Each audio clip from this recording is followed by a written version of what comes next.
own.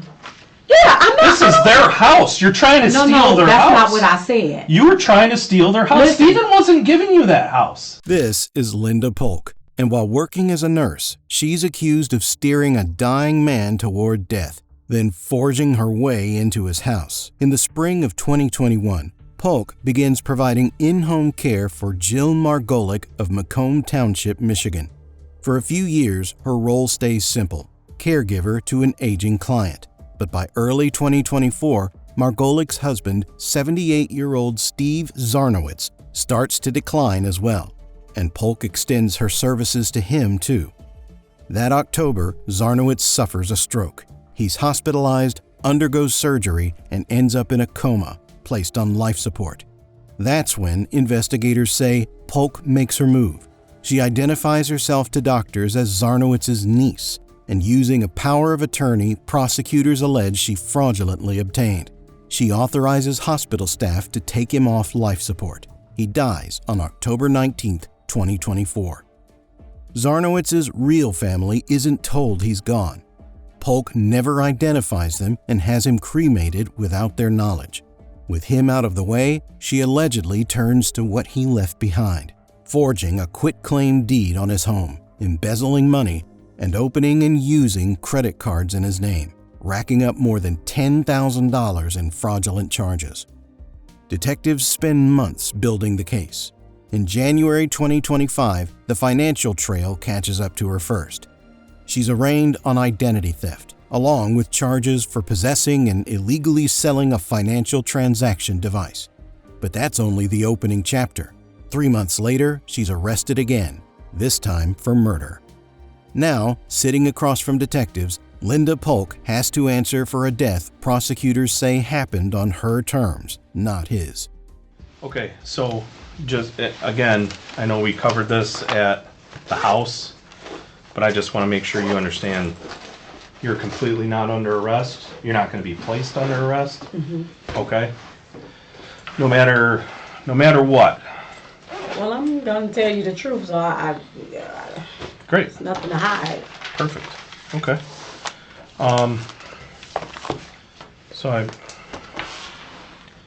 I try to be as accurate as possible, right? Okay. So I just want to make sure I understand completely. So you basically, and correct me at any point if I'm wrong here, okay? Mm-hmm. So you act as your own kind of like self-contractor per se. Yeah. You get hired by Steven, Mm-hmm. and you were not working for a service back then? No. Okay, so it was all... I mean, I was working somewhere, but I wasn't working for, like a home health care service. Okay. Where were you working at that time? What is it? It was called, it was a travel agency. Lord, what is the name of it? Where's it at? It's in Southfield on 9 Mile and right off 8 Mile. Jeez, I forgot to do it. That's okay. So you were working there. Yeah. Now, how did you end up meeting Steven? He came up to one of the facilities where I was working at, because you kind of go from facility to facility. At a travel agency? Yeah. Okay. That's what you do. Okay, so let me explain it to you. What do you mean by are you saying like travel agency, like you book tickets for people for airline tickets? Or are you saying travel? Nursing travel Okay. agent. I'm sorry. Forgive me. I get confused. I'm really sorry. Let me be clear. It's Okay. a nursing travel. So what it does is, like facilities, like during COVID, they employ agencies to help get extra staff so that they can have staff. So it's kind of like a temp agency for nurses. Yeah. Sort of like that, Yeah. right? Yeah. So if I'm a company, if I'm like, I don't know, St. John's Health, Mm-hmm. and I say, hey, I'm short nurses, then I can call this agency Yeah. who you work for, and then they might send me you or whoever else. Yeah. Okay. Yeah. So he had come to one of your facilities you were working at. Mm-hmm. He was outside the facility. I guess he was soliciting, trying to see who he could get. Okay. And so it was actually me and a couple of people at the time. Okay. So. Okay, so you strike up a conversation with Steven. obviously he likes you, Mm-hmm. so he decides to hire you. Yeah. Okay. And at that point, you said there was a written out like invoice or contract. In or... the initial beginning, there wasn't because we were at the facility. So Jill initially was at the facility. Okay. And so I took care of her from in the facility until May of 21.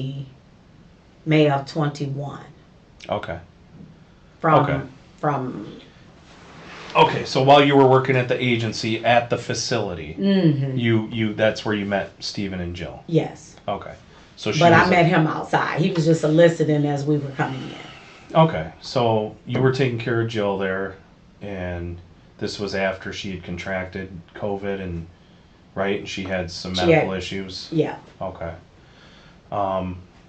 So was she like what was her condition back then? Was she paralyzed or because I noticed she's in a wheelchair, right? Yeah, she's in a wheelchair. Okay. So, She was in a wheelchair then. Okay. So Yeah. she's been in a wheelchair since I've gotten her. Okay. So since the time she was in that facility till about May of 2021, you were caring for her. Yeah, somewhere between May and June. And then at that point you decide to get hired on by Steven full time at their house. Yeah.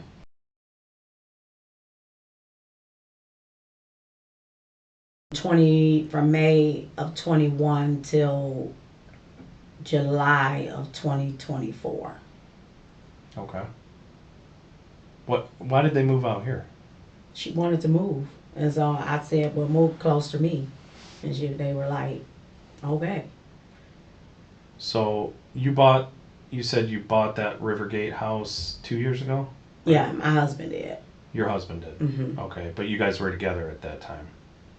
He bought the house first, and then we got together. And then you got together. Yeah. Okay, so you weren't dating when he bought that house? No. He's owned it though. Mm-hmm. How long has he owned that house for? Since 21. I don't know the exact date. Okay. Yeah. Okay. And I'm sorry, I forgot. He does construction, right? Mm-hmm. What company does he work for? He worked like for the union, like the UAW. Is that what it's called? Oh, okay. He's a union carpenter? Yeah. Okay. All right. The detective opens with reassurance. She's not under arrest, no matter what comes next. A classic minimization tactic meant to lower her guard before the real questions arrive. Polk answers by insisting she has nothing to hide, a phrase common among both innocent and deceptive subjects. What follows is methodical scene setting, how she met Steven and Jill through a nursing staff agency, and the caregiving relationship that grew from it over the years. Notably, the detective also quietly probes her husband's property purchase, an early sign investigators are already eyeing the finances. Okay, so he owns that house. You guys get together, that's when you move in the house? No, he bought the house and moved in.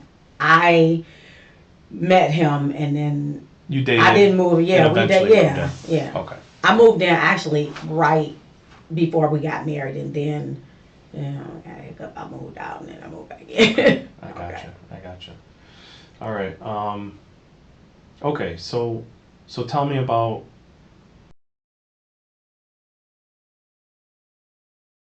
And who were they? I know one of them was Antoinette. I don't remember last names. Okay. Antoinette.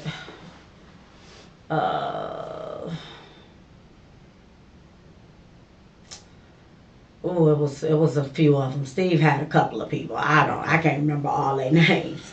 I just was the main one because I was the only nurse. Okay. So he wanted me there every day. Okay. Yeah. So, and you said originally the payments were $4,000 every 2 weeks? For me. For you. Right. So that would be $8,000 a month. Right. But he would pay me the consistent amount and I would pay them. So I would pay them through Zelle. So he would pay me my amount. He would pay me when he said he only writing one check. So that means I would get the check. Okay. And So then tell me what does that check look like? 68. I believe 68. It varied. So $6,800 yeah, every 2 weeks? Yeah. So but it kind of varied because it depended on if he wanted somebody to stay and he paid extra. So it Okay. never was like. But how did he figure out how much to pay somebody extra? You said you guys didn't do He hourly. would just say what he wanted, like, can you stay? Like, he might ask me or somebody else, and he'd be like, if you stay, I give you extra $100, I give you extra $200. You know, not every day, but periodically. Okay. Maybe like, can you stay today? Because I'm tired. I mean, Jill and Steve, they're pretty well off. What you mean? Like, they have a lot of money? No. No? No. Oh, they live in... Jill has no money. She has no money? No. Okay. Huh. Well, okay. So how did they afford this house they're in? So Steve took the money out of his account that he had. Mm-hmm. He took his savings and put it in there for the new house. When they sold the old house, they took the money from the old house and put it in the bank for Jill's care. Okay. So you're... Okay. So who...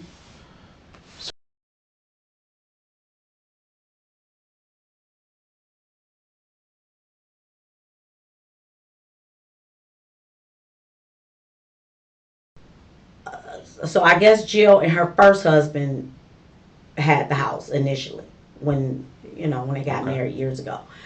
And their kids lived and grew up in there. Then I guess they got divorced, and then Steve and Jill moved in together. Okay. According to Steve, they've been together for 21 years as of this year. Okay. That's about. I know she had the two sons. They when she first came home, they used to come, but then they just stopped after maybe the first maybe 6-7 months. They stopped coming. When? After 2021, they didn't really come that much. Okay. Yeah, they didn't really come. Okay. So it was just Steve and Jill. Okay. Steve still worked because he was a lawyer. Mm-hmm. So he worked at home, and some days he may go out to the office.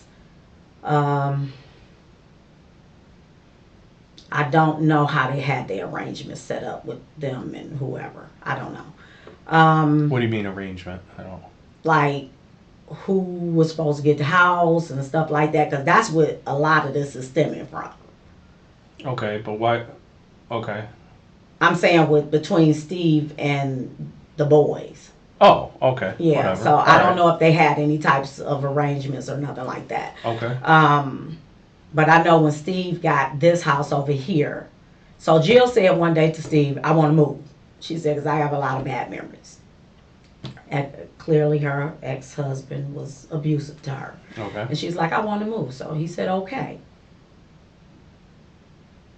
He did the paperwork. Okay. I guess he did whatever he did. I don't So know. you weren't involved in the sale of that house, or you didn't help them sell it or anything like that? No, I didn't sell the house. Steve sold the house. Yeah, I know. But who talked to the people to sell the house? Steve? Steve. Okay. Yeah, Steve was alert and oriented times 4 to 5. Yeah, I don't know anybody. I'm just asking, Yeah. to try to kind of wrap my head around, what we're dealing with here. For somewhere between 480 and 5. Okay. So It's a pretty nice house. yeah. So my husband kind of updated the house for Steve so that they could get it moved out. 'Cause, Okay. like, Did Steve pay him for that work? Yep, Steve paid him for that work. Do you know how much? No, I don't know. I ain't get involved in that. Okay. We kept our business separate. Okay. Yeah. All right. And so some stuff he didn't pay Steve. I mean, Steve didn't pay him. He just did it because he liked him. Mm-hmm. Okay. All right. And then, so they sell the house, and you said that's Jill wanted to move because she had Jill bad- wanted to move because she said she was having bad memories. She has a best friend named Nikki whom she spoke with. Well, let me ask you this: when did Jill's because my understanding is that Jill has some cognitive issues. Mm-hmm. When did that start? Jill has periods of confusion, like she'll mix the information up. But if you have a general conversation with her, she knows everything she's talking about. Okay. So I wouldn't say that she had dementia. Well, she went to the doctor. I took her to the doctor. She didn't have dementia. Okay. She did have what they call, I gave the paper. Let me ask you this. What's her doctor? Where I'm going. Okay. Because I would have the van service come pick Jill up, and then I follow the van service to the location. Oh, so a van would pick Jill up. Yeah. And then you would go with her. Yes. Okay. What's the van service? What's that called? One stop. One stop? Yeah, one stop van service. Okay. Okay. So would Steve ever go with her to any of these? No. Okay. When did Steve Well, no, that's not true. He went a couple of times. Okay. But did he drive? Yeah. Up until when? Up until June. June? Up until June, because he had a fall and he hurt his leg. Okay. Yeah. So he stopped driving after that? Yeah. Okay. All right. Okay. So do you know why he was falling? No, I did take him to the hospital. They checked him out. They said he was fine. He just was a little weak. They gave him a walker. He used the walker. Sometimes he didn't. Okay. But Steve liked to smoke. So Steve smoked all day long. Like I'm talking, well, he smoked Camel, so he only would smoke maybe about that much and throw the rest of it away. Where would he smoke at? Either in the front or the back. Oh, outside? Mm-hmm. Okay. Yeah, never inside. Okay. What did so he went to the hospital for a fall. Do you remember when that was? Well, he went a couple of times. Yes. The detective keeps his tone conversational, but he's building a financial map, payment structure, who controlled the money, and who benefited from the house sale. Polk stresses she kept business separate from her husband's paid work for Steven, distancing herself from the transaction. She also downplays Jill's cognitive decline, while confirming Steven's physical decline began with falls in June, quietly establishing the timeline investigators need. Yes. Okay. I can't remember the exact date. How did they move all their stuff? My husband and the boys moved them. Okay. And they got paid, I'm sure, for that? No. No? Okay. No. All right. So, getting back to it, you were saying you were getting paid. Steve would write a check for, you said about $6,800. Mm-hmm. And then he would write that check. It fluctuated. Sure. He wrote that check to you. Mm-hmm. And then you would disperse it via Zelle? Zelle, Cash App. Yeah. Okay. So Zelle or Cash App? Mm-hmm. And then that's how you would pay the other people that work there? Yeah. Okay. So you didn't have a company, per se, that these people were employed by? No. Okay. Okay. I get it. All right. So we're talking roughly $13,000 a month for 24/7 care. 12. I know it's about 12. About 12. Okay. About 12. But if it was 6,800, right? Yeah, but that's why I said it varied. Okay. Because it just, all right. I mean, it kind of depended. But either way, it was about 12. Yeah, that's why I said 12. Consistently since 2020. 2021. 2021. Except in those payments, I purchased Jill stuff out of my money. Why would you do that? Because I just did. That's what I did. When I think about like, what do you mean by stuff? Like her for diapers, the pads, because she wore diapers. Mm-hmm. When I got her, she was 70 pounds. She's now like 128 pounds or something. So that means she couldn't fit her clothes. Mm-hmm. So I would buy her clothes. And then Steve would reimburse you for that? No, I would do it because I like her. Like, she'd be like, Linda, I like this on TV or something. I mean, like, we had a relationship. Okay. Like, she would be like... So you would use your own credit card, bank card, whatever. Sometimes I'm saying, not all the time. I'm just Okay. saying I would do for her. It was things that I did for her and Steve. How much are we talking a month? Well, let me see.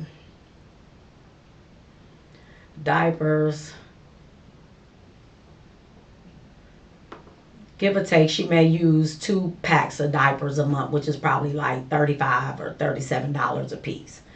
Pads is around the same thing, 23. So she would use 2 and 2, 2 and 2, because then when she slept at night, she put the pad up under. Okay. Then I started buying, what is those things called? I started buying absorbent pads. Mm-hmm. Like, I'm trying to say it where you understand it. So are we talking like $500 or $600 can't- bucks a month kind of a deal? Sometimes more than that. Like, I just went shopping for him and I bought Steve some clothes because he stopped wearing suits. He wore suits all the time. Mm-hmm. And so he would only have like 1 pair of pants. I'm like, we was like family. Mm-hmm. I would be like, Steve, you got to put on, you got to, so I would go out, I'd buy him like 4 or 5 jogging suits from Macy's or Burlington, Marshalls, and Jill, same thing. I'd be like, oh. And he wouldn't reimburse you for any of that stuff? I never asked to be reimbursed. You never asked him? No. Okay. No. Okay. I mean, because we kind of just treat, like, I came, like, every morning I came. But he wouldn't up his payments when you did stuff like that? No, because we had a relationship with each other. Like, Okay. he was like, he used to call me his black niece. Okay. He was like, so, okay. Let me see. Okay, so initially, when they initially came, everybody was fine with everything, I guess, until they wanted to put her in a nursing home. Whatever they conversations that took place, whoever was working there and myself would leave so that they can have their own personal conversations. And so that would so that way we wasn't in their business. Mm-hmm. But Steve still would share with Jill's best friend, which is Mickey, Mm-hmm. his lawyer, which is Jim Fajan, Mm-hmm. and myself and other staff members, what was being done to them. And so, And what was that? What was being done to him? I guess the boys was trying to make him put Jill in a nursing home so they can sell the house, and they wanted the money for the kids. They said that my dad promised to pay with this house for my kids' education. Okay. And I'm not the only person that knows this. So who else would know that? Mickey. Mickey? Okay. Yes. Mickey Shapiro. I think that's how you say her name. Shapiro, Mm-hmm. something like that. And Jim Fajan. Jim Fajan. Yeah. So they're well aware of this situation? And so Steve worked at Dowman's. It's like a multi-billion-dollar company, Dowman's Properties Mm-hmm. in Ann Arbor. Okay. They know about some of it. Yeah, they know about it. They know enough about it. Because Yeah, they Steven would tell them? Mm-hmm. Okay. So this Mickey and this Jim, Steven would tell them that this is going on and the boys want all this stuff. Yeah. They want this money. Okay. Yeah. So what was, like, how did Steven feel about this? Well, he was like, oh, no, they can't do this to me, and whatever. I would tell him, calm down. It's just not that simple, You are, Jill, I mean, they would come, and sometimes, like, they would come periodically, like once every 8 months or something. So at this time, Steve was basically taking care of Jill's stuff, right? He has always taken Okay. care of her. But, like, obviously at the time this house thing's going on, they're dealing with Steven with regard to this because Steven lives there too, right? Yeah. So They wanted him to move out, put Jill in nursing home, and sell the house so their kids' college fund can be paid. and when did this take place? That took place, that was last year when they had that conversation, maybe around this time. So fall of 2023. Maybe fall of 2023. Okay. But actually, just before Steve died, they were coming, came again, and he was like, I just don't want to see him. Again, Mickey knows because she's the best friend, so he would talk to her as well. Okay. And she said, she was like, I mean, not she. He was like, I just don't want to see him. I have a daughter that's special needs, and so he put certain things in place so that I could help them as far as like if something happened to him, he was like, this is what I need you to do. This is who you call. Jim Fajan was the person to call. I would talk to Mickey anyway because I would give her updates on Jill. And so Mickey would pop up and come over and see about Jill, and it's always been me. And if So how many times did Mickey come over since July when they moved over here? Mickey only came over once because she had just got out the hospital. Okay. So Mickey had a bad fall. Okay. And so she was in the hospital, so she only got to come over. But she lives in Florida, so she moved to Florida. But I got her telephone number though. Okay. All right. So it's kind of all over the place because this is how this is deeper than I don't know what they said. I really. So what was your role then in helping Steven out with stuff? Like when you're saying you were helping him with arrangements, or he would tell you things like, let's go through some of that. What would he? Well, he told me where all of his paperwork was, as far as for like power of attorney, what to do for power of attorney. He told me what to do for Jill. If he was, like he gave me a list of papers that he and somebody else signed. I had nothing to do with me. Like they signed it maybe like years ago. And he was like, if something happened to me, these are the papers that you get, because this is how Jill's gonna get her money that's left over, which is not a lot. But how do you know that? because he told me. He told you how much money he had? Yeah. Okay, how much was it? It was something like $695 or $700,000 or something like that. Polk paints herself as family, not staff, spending her own money on the couple and recalling Steven's affectionate nickname for her. She frames the son's push to sell the house as a threat to Steven and Jill, positioning herself as their prosecutor. Then comes a crucial admission. Steven personally briefed her on his power of attorney documents and disclosed his remaining assets, roughly $700,000, well before his death. Okay. Now, to the exact number, I can't remember. Okay. And so, And when did he tell you this? like, periodically, Steve was a bragger. He kind of like be like, oh, that's how he talked. He'd be like, oh, Okay. I got money, that's how he talked. So he had $700,000 to your knowledge. From what he said. Okay. So what was this paperwork he was talking about? Take me through that. Just like the power of attorney paperwork. So who's listed as the power of attorney? For Jill? Whoever.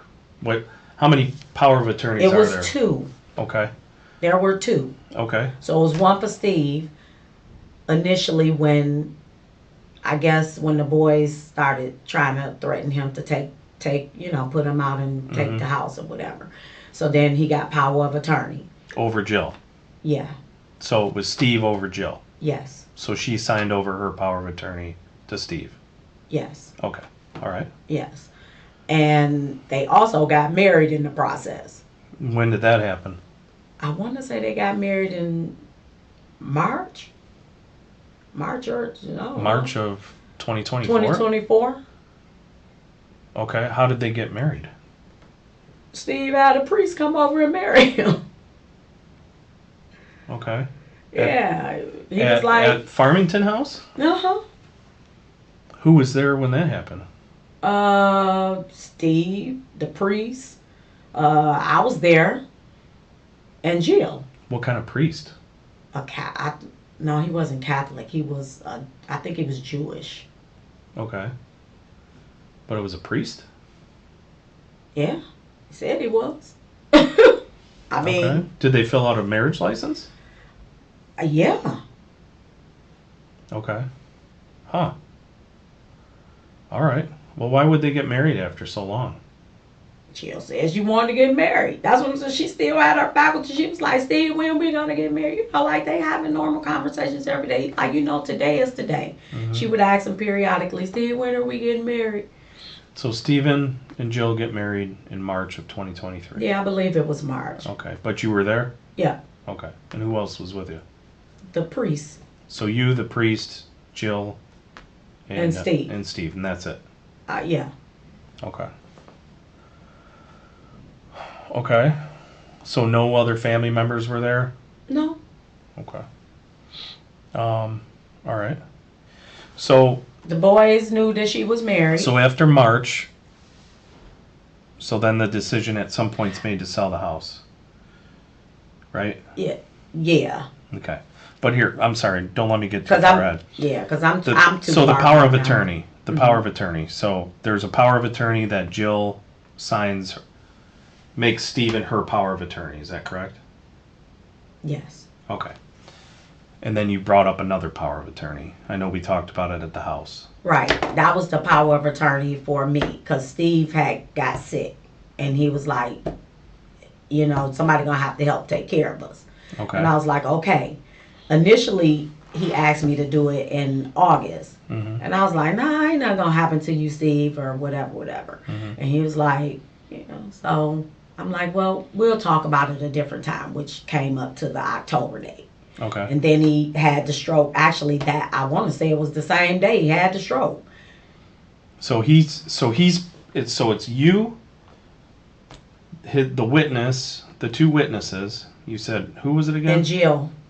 So Jill, Steven, and who else? And Kendra. Yeah. And who was the other one again? I don't remember who else was there. I gotta remember. I just can't remember. But Okay, so those people are there, and then this traveling notary that you said, right? Steve called the travel. What's this? Yeah, Steve called the travel notary. Okay, so Steve calls the travel notary. She comes there. So present is you, Steve, Kendra, and then it's somebody else you don't remember Yeah. in the notary. Yeah, because I'm thinking two different people, but I don't want to say nobody. So Jill signs it, Steve signs it, notary signs it. Kendra signed it and I signed it. Okay, and whatever witness. And yeah. Okay, where did you sign it at? What you mean? On the paper? Yeah, It was a line to sign. there was a line for you to sign? Yeah. Okay, all right. Okay. Okay, so power of attorney gets granted to you. Is that correct? Yes. Okay. And that was to assist Steve while he was in the hospital. Okay.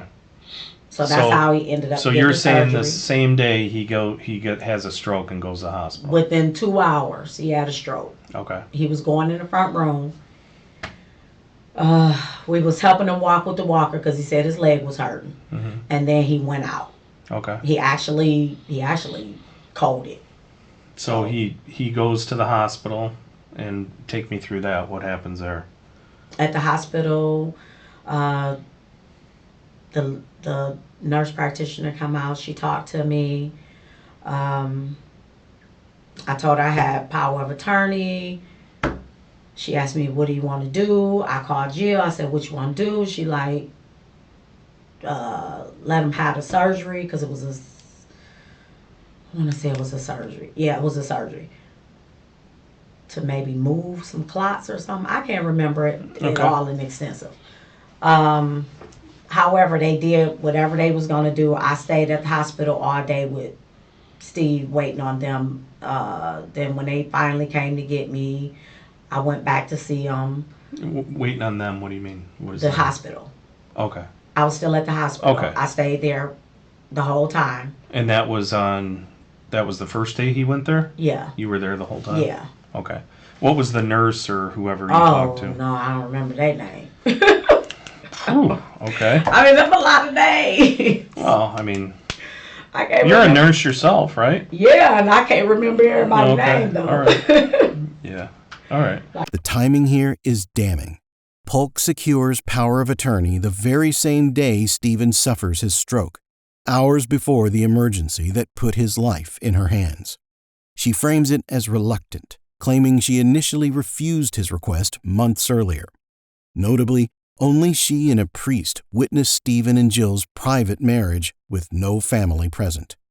At the hospital, she's the one authorizing surgery, positioning herself as the sole decision-maker from the outset. Yeah, I can't remember everybody's name. Okay. I mean, because I've seen a lot of So people. they're saying to do a surgery and what? They did a surgery. Now to this try sorry to cut you off. This power of attorney, and forgive me because I'm very ignorant to medical stuff. That's okay.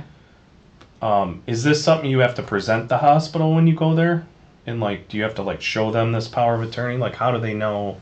No, I didn't present anything. You didn't present anything to No, them? but I did talk to Jill on the phone. Right, but you said you told them you had power of attorney. Yeah. Okay, but you didn't have to show them anything? No, I didn't show them anything. Okay, all right. So you identified yourself as what then to the medical staff? To his niece, because that's what he called me, his black niece. He's like, Okay. this is my adopted black niece. Okay, so you say that you're his niece and you have power of attorney. Mm-hmm. So you tell them this, and then you go through the whole... No, I didn't go through anything. I talked to Jill. No, well, you went through something. You were there. You went through the whole thing with them, because who else did they... What the whole thing of what? His care. Oh, that's what I'm saying. I talked with Jill. Mm-hmm. She wanted him to have the surgery. Okay. So I let them know to go ahead and do the surgery to save him. Okay. That they did. Okay. And then from there, it was just primarily a waiting game. So just trying to, see which way it was. He appeared to be doing good, though. Okay. Okay. Well, not good, but, he appeared to be stabilizing. I should say it that way. Okay. Like, what do you mean by that? He was responsive to me. Could he He talk? grabbed my hand. No, he just kind of mumbled a little bit. Okay. He could hold my hand. I don't remember the nurse's name, but she was in there. Okay.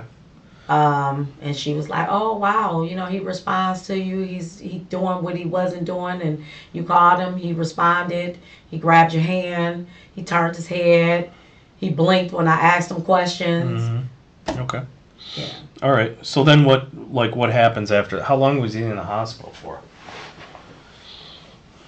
I want to say 3 days. Okay. I want to say 3 days before he died. So the 'cause whole- we had left right after. So the whole time was the hospital communicating them with you, and then you would communicate with Jill, or how did that work? The hospital would communicate with me, and I would communicate. So would with they you. call you, or was it when you were there? No, they would call me. They call you. Because I left and went out of town. Okay. I think I was saying that when we were back at the house. I left and went out of town because that was the vacation that we were already. You already had booked. Actually, Okay. that's why we were there so early. Try to take care of business with Steve and to, just trying to sort out all what we needed to sort out so we could leave. So what were the dates you were in Thailand again?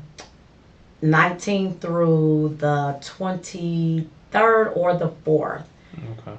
Now, I don't know how that difference in the date or time Okay. from here to there. Sure. Yeah. Okay. So you only went for about 5 days. No, it wasn't even that long. Well, yeah, because the going and coming, those was the travel time. So we was in Thailand for I know we were in Thailand for 2 days. 2 days. Okay. So we was on a plane for Yeah, 1 yeah. day and a half to something like that, and then we was there for 2 days, and then we came back. Okay. And you came back because Steve had passed. Yeah. That's what you said. Okay. So who was the hospital communicating with while Steve was in the hospital? Me. So they would call you and you would answer on the plane? Well, on the when they did reach me, they said they had been trying to call me, but Steve was still in the hospital and he was going into cardiac arrest. Okay. And he was on the what they said they had him on. Just a lot of heavy sedated medications. And did they have him on like were they assisting him like breathing? Was it like life support? Was it like, I don't know, kind of ignorant again. No, he wasn't on life support, but he was intubated. Okay. He wasn't on life support, but he was intubated. Okay. And so maybe that's what I'm thinking of, right? Just the tube to help you breathe kind of thing? Mm-hmm. That's intubated, right? Yeah, Okay. that's intubated. And so the doctor said that he just told me basically that his legs was cold. He was about to go into cardiac arrest because of, his body was, his exact words, metabolic acidosis. Mm-hmm. What else did he say?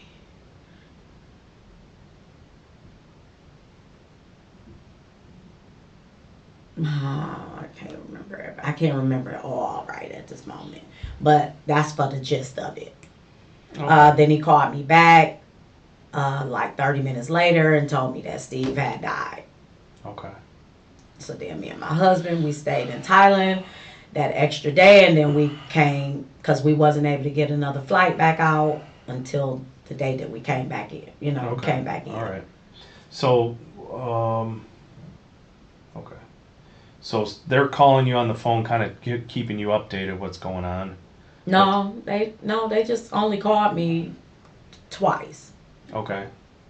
They called twice. They were like, no, 3 times. They called me as we was leaving to tell me that he, was okay for now. On the 19th. I believe so, yeah. Okay. So on October 19th, that's the day you guys were leaving, and the hospital had called you and said that he was doing fine. Said that he was doing okay, yeah. He was doing okay. Yeah. And okay means he was intubated, but responding. He's comfortable. Okay. Basically, he was comfortable. And that's October 19th. Yes, I believe so. Okay. And so when we actually before So we leave left on out, October 19th. yeah. Okay. But we stopped by there to see him. I stopped by. At the hospital? We Okay. stopped at the hospital to see him. I basically just gave him a hug and a kiss. I was like, I love you, stuff like that. My husband, same thing, because he had just shaved him the day before. And he was like, all right, you got to, just have a normal conversation, trying to make it as normal as possible, because that's what they tell you to do anyway. Okay. But, he was just like, oh, got to hurry up and make it through this because I got to shave you again. Okay. And you're sure that was on the 19th? And you came back the 23rd or 24th? Yeah, about the 23rd or the 24th. But Okay. I can look up. Well, I don't have my phone. Yeah. But I can look at the itinerary. Okay. And how did you end up booking that trip? I didn't. My husband booked it. Okay. Was it through like Expedia? Was it just, did you guys just do it online, like book it yourself, or? I don't know. Plane tickets That or was whatever? I didn't. Okay. He did that. I wasn't there. Okay. All right. No worries. I'm just curious. Okay. So basically the 3 times, when was the 3rd time that you talked to the hospital? When they called me back and told me 30 minutes later that Steve passed. 30 minutes later on what day?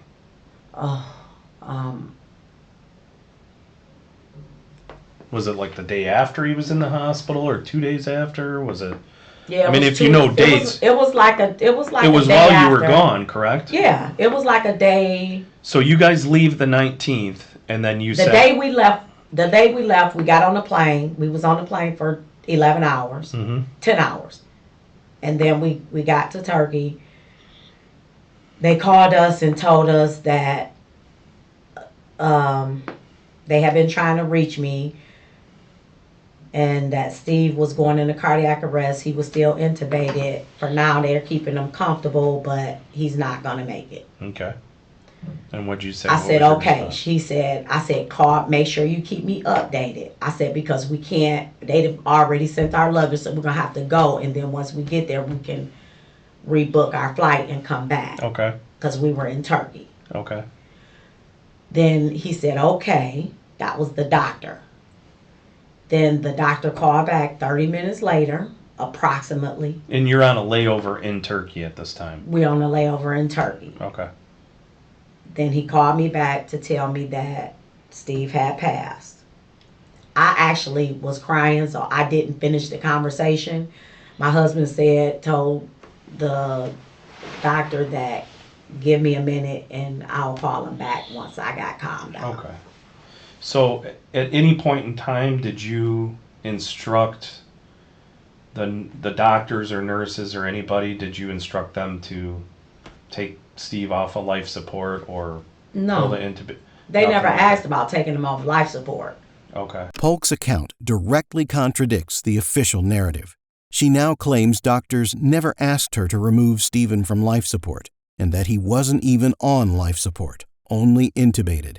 She confirms verbally identifying as his niece with power of attorney, but never had to produce documentation.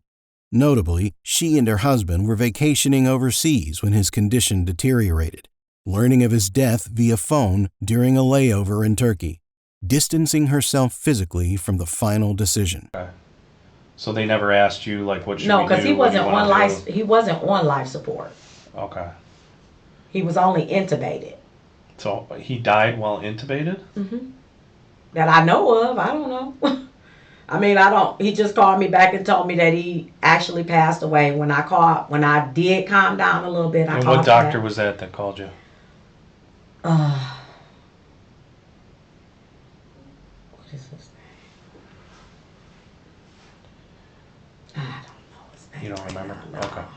Because I don't even remember the nurse's Okay. name. I only seen him. So you guys one come time. back, you said you come back on the 23rd or 24th. Yeah, I think the 23rd or the Okay. 24th. So what happens with Steven between the time he dies and when you get back to town? Like, what was going on with that? So I talked to Jill on the phone. I said, well, Jill, do you want him to stay at the hospital until I get back, or do you want him to go ahead to the funeral home? She said, no, if you leave him there, he's going to rot.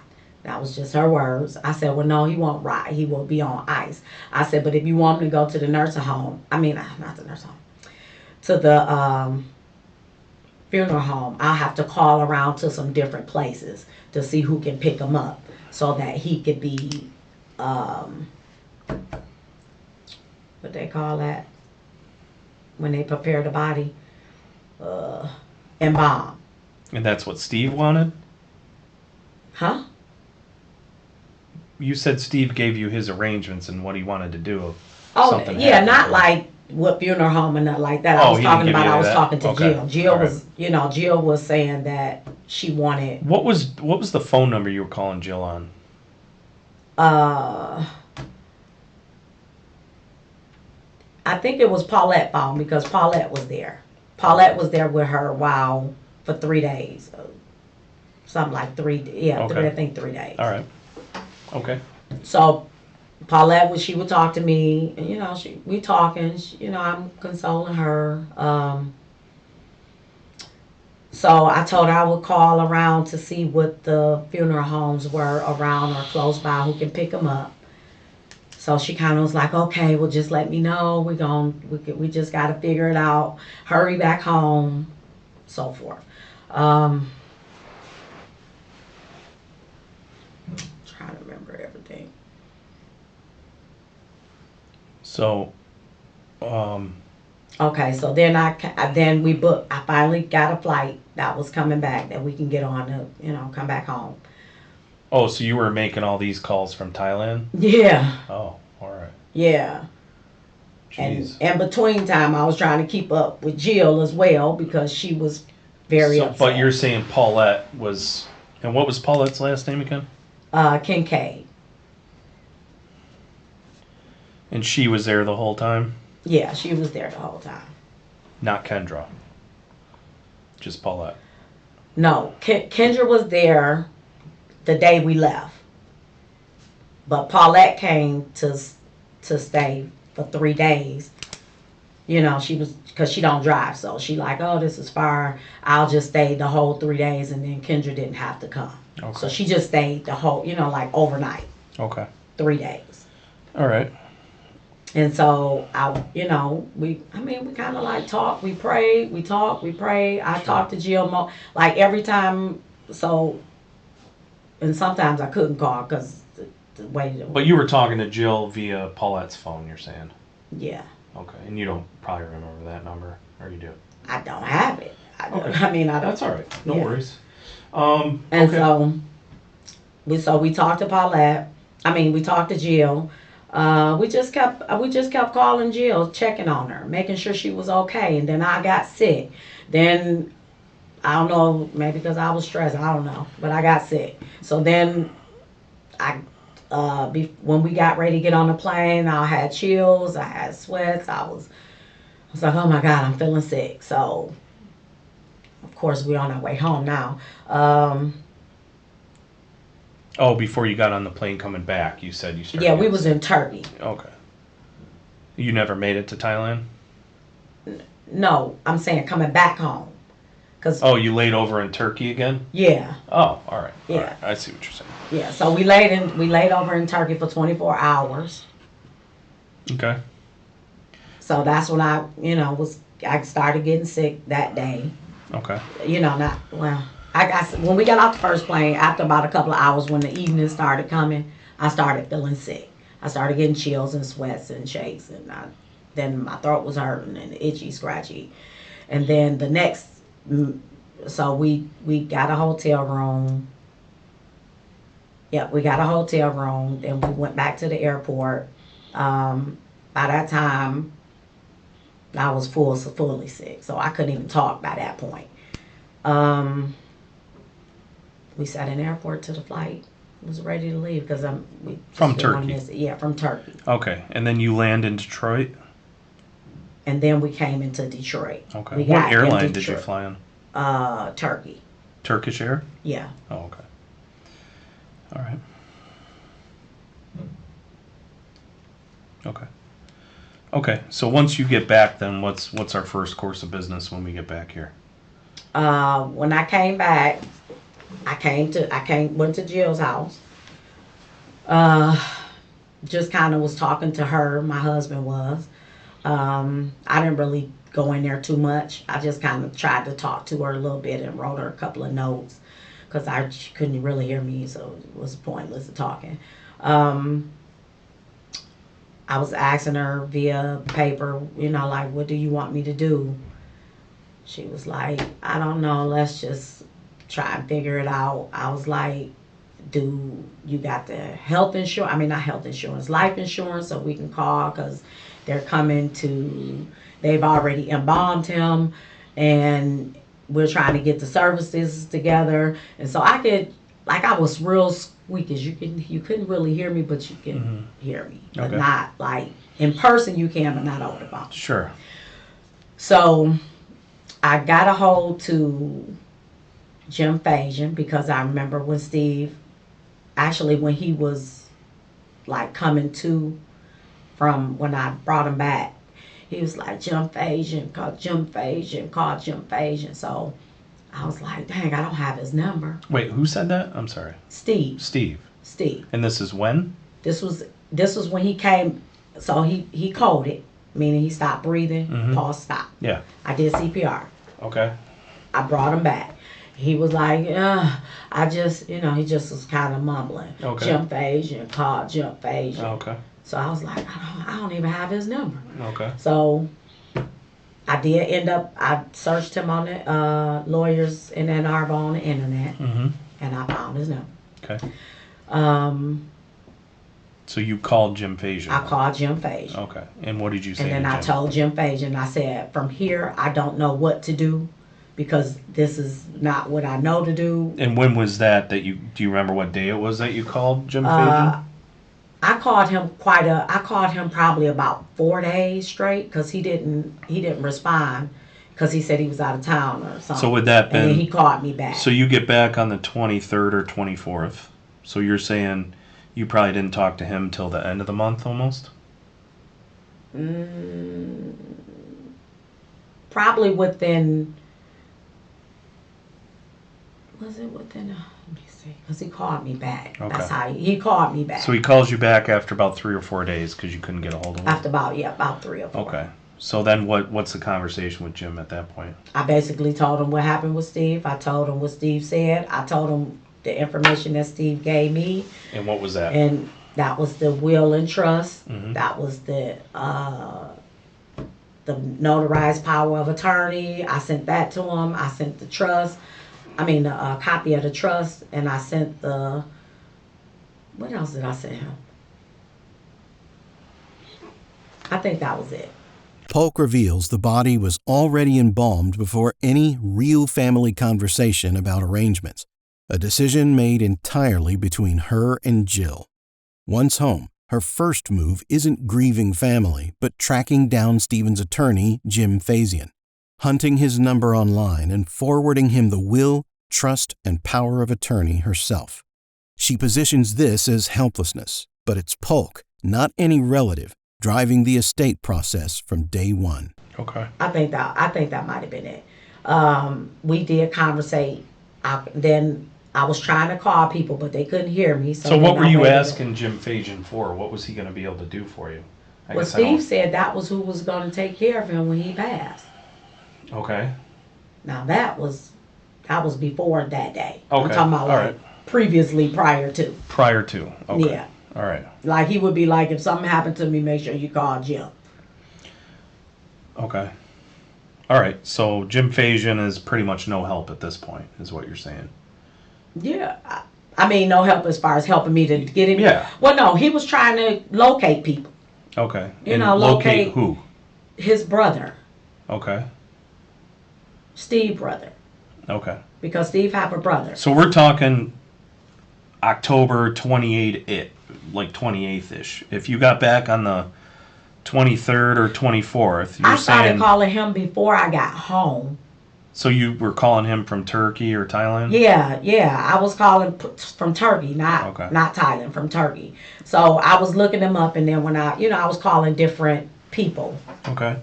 because I was trying to reach him, and because that's who Steve said was going to take care of him. He was like, "That's who's going to take. This is my longtime Okay. friend. He's a lawyer, and this is what So you talk to Jim Fajan and you tell him what Steve wanted to do. I told him what Steve said. And he was like, "Oh, And what did okay." Steve say? That if something happened to him, make sure I contact Jim Fajan because he's going to take care of it. Okay. But what did Steve say he wanted done? Besides you contacting Jim Fajan? I mean, you must have had some kind of information. When you say done, are you talking about like with his body? Yeah, like with his body, with his money. Like, does he want this person to get Well, yeah, he said he wanted his $500 daughter. and this person to Okay, get well, he said he wanted his daughter. $250,000? He said he wanted his daughter to get $250,000.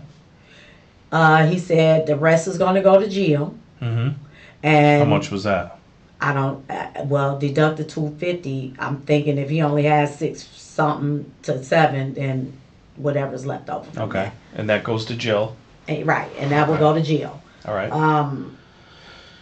He said to call Jim. Jim was What going about to the take care house? of everything. The house was supposed to go to me. To you? Yes. Okay. Jim Fajan has a recording with him on there. And he also, I don't know what else he did. So, I'm also listed on the association. Mm-hmm. I guess when Steve did all the paperwork, he put me down as the co-owner. When he called the insurance, State Farm, they called me and was like, well, Steve gave us your number. This was maybe like back in July. July. Okay. Yeah, and I was like, no, I don't know nothing about it. I said, but I'll, talk to him and we'll go over it. So it was like either maybe not July, maybe August. Okay. But I never followed through with it, like as Okay. far as talking to the person At State Farm. at State Farm, yeah. Okay. But my name is definitely listed and for the association. For the association. hmm Okay. What does that mean? What does what mean? The association? Yeah. That's the association for the condos. Okay. So what is your name's listed on there as well? As the co-owner. Okay. What were you doing with were you paying the association dues or? No. Okay. I didn't even know who the association people were. Okay. All right. So the house, he wants to give She you just so happened to call me. he wants to give you the house, is what you said? Yes. Okay. Is that on any paperwork anywhere? Yes. What paperwork is that on? Well, it would be at the house. But what is it? It's just to notarize for his daughter and for me and Jill. Like a will? Yeah. But what about like I don't know, what is it for a house? Title or, what is it called? The owner of the house. Like, is there a piece of paper that says you own the house? Like, is there, like, you know what I mean? Other than the will, no, I don't know. I don't know what that would be. So there's a will or a trust. He got a will and a trust. Okay. But Which you're is saying at the house. you're listed as the person who's getting the house Yes. on a piece of paper. No, just Steve typed it. He typed everything up. He was very meticulous. Okay. And then he also contacted Jim Fajan prior. Okay. These is like, I'm trying to make this all come together. Yeah, well, I'm just curious because if he gave you the house, did he give you the house before he passed? No, I didn't say he gave me the house. He said he wanted me to have the house. Right. If something happened to him. Sure, that would be ownership of the house. Is that correct? Yes. Okay. So when you own something, what do you need to own something? Like if you own your car, what do you get with owning a car? A title, right? Yeah, I get a title. Okay. So when you I don't have a title. own a house, do you do a deed? Do you do, like, did he do any kind of like quitclaim deeds or anything like that to you to give you the house? I believe that's what that paperwork was. Some of it. A quitclaim deed? Do you know what that is? Not really, but. Okay, so you're saying he did a quitclaim deed to you for the house. So, I don't know. I'm agreeing because I don't know what it is. Well, I don't want you to agree if you don't know. Yeah, I'm not going to agree. So, what I'm saying is he does have some paperwork. It's at the house. So, they're there and they should be able to get it. Okay. Like that.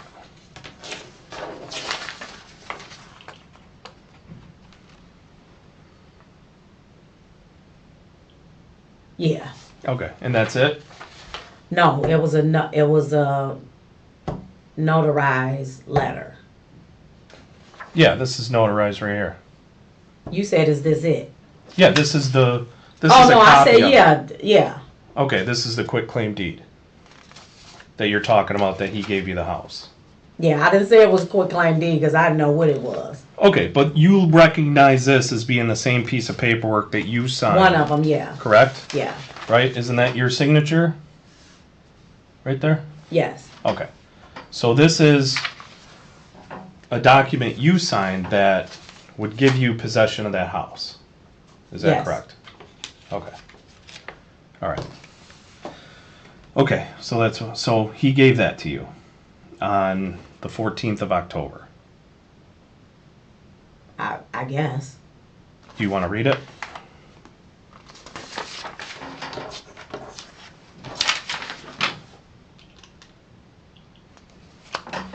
But yes. Yeah, okay. And who took this to the Register of Deeds? Was that you? Yes. Okay, so you took it to the Anthony Forlini's Register of Deeds office and turned this in? I don't know who Anthony is. He's the Macomb County Register of Deeds. He's okay. the clerk's office. So to the Register of Deeds, yeah. Yeah, so you took this to the Register of the Deeds? Yes. On October 14th? No. No, okay, I'm sorry. Oh, November 1st. I don't know. Can you tell do you remember what day you took it? If it's on here, no, that ain't the 24.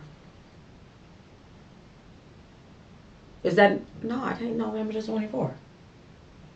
No, I don't think there's November the 24th. That hasn't even happened yet. I know, oh no, I think that's a one right there. Is that a one? Yeah. Yeah. Okay. All right. But this is a copy of the same document. Yeah. Okay. All right. So he wanted you to give that, and that's written down somewhere, you said, Yeah. also? And what does that paperwork look like? Well, I can't, it's just typed. It's typed with his signature Was on it a separate will? Was it a separate trust? Was it a power of attorney paperwork? Like what? Any idea? No, the power of attorney was separate. Okay. So this is a different document.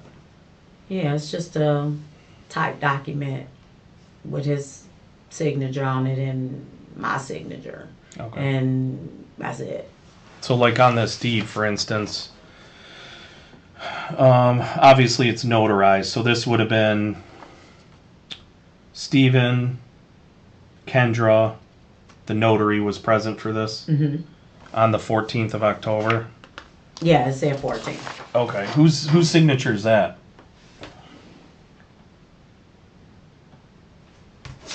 You know who that is? Who was there with you? Because I see Kendra, I see you, I see Steven. Any idea who that is? Isn't that Steve? I thought that. Who's this over here?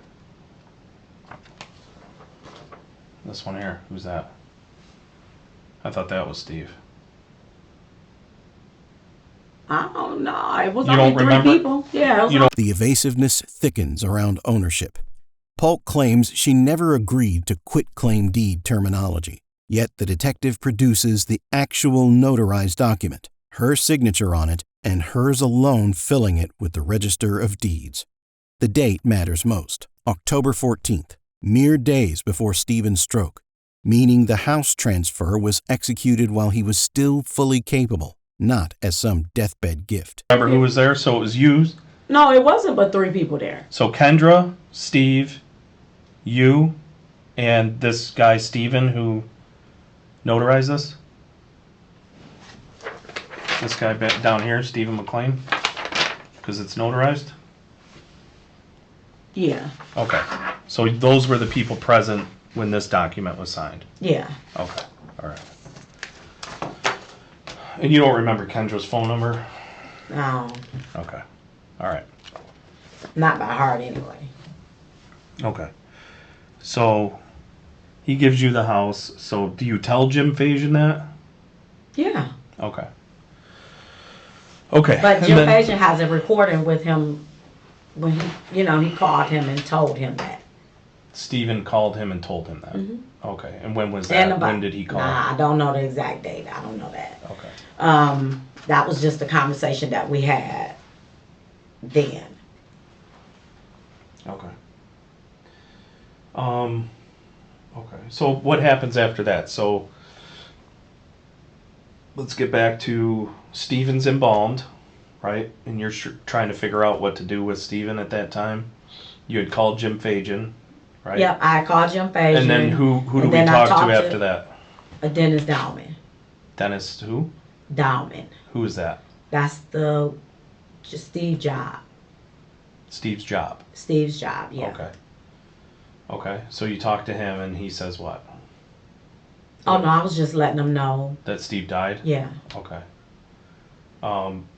Did any conversation come up with him about any arrangements or anything like that? Yeah. I mean, Okay. he just wanted to know what they were. I said, I don't know what they are yet. Okay. And then after that, who do you contact after that? Mickey. Mickey. Okay. Do you know when that was approximately? Mm-hmm. No. Okay. No, but I did talk Who to else- Mickey who when else I do was you able to, contact? his daughter, well, not the daughter. I texted the daughter and have her mother call me, Okay. which her name is Catherine or Kathleen. Okay. So you text the daughter when? I don't know. I just texted and was like, have somebody call me. She didn't respond right away, but I think it was the next day, whenever day she called me the next day or 2 days later. So Steve, I got the number from the Dowmans. So Steve's phone, the old phone, he cracked it or something.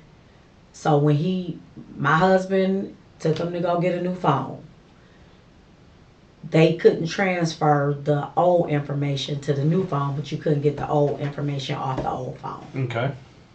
if that makes sense. Mm-hmm. Okay. So I had to search for numbers and try to find people, Okay. if that makes sense. Yeah. Yeah. Okay. Where's Steve's phone at? Where it was in my car. It's in your car? Yeah. Okay. Is it still in your car? I don't think so. Because they took all my stuff out the car. Oh, all right. Okay. So you were trying to find people's numbers because Steve didn't have them in his new phone. No. Okay. So He had nothing in the new phone. so you no ended up numbers. calling. So you called Kathleen. I think her name Kathleen Okay. or something. How did you text the daughter? I texted her when I got the number from the Dowmans. Right. So what did you talk about? What you mean what I talk about? I told Via her to text. ask her mother to called me. I don't know the exact wording, but I Okay. was like, "How your mother called me?" And that was from your phone to her phone? Yeah, I'll say, "Have your mother call me." Okay. I don't know if I said if this is Linda. I don't know if I said this is Linda Sure. or No, what. I get I it. don't know. All right. But I said, "Have if I know your dad or something like that, can you please have him call me?" Mm-hmm. Okay.